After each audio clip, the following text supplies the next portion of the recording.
जहानिया में मुनक्किद हुआ घोड़ों का अनोखा मुकाबला हुस्न, जिसमें पंजाब भर से 30 से जायद घोड़ों ने हिस्सा लिया।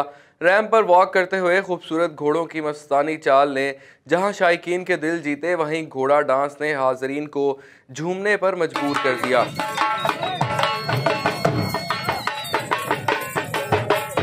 मुकाबले में हिस्सा लेने वाला एक एक घोड़ा बारी बारी रैंप पर वॉक करते हुए इख्तितामी पॉइंट पर पहुंचा और मुकाबले के लिए तैयार नजर आया। इस दिलचस्प मुकाबले की खास बात यह थी कि हर घोड़ा रैंप पर 4 चक्कर लगाए। जो घोड़ा सबसे पहले और कम वक्त में इस वॉक को पूरा करेगा वही इस मुकाबले का विनर होगा।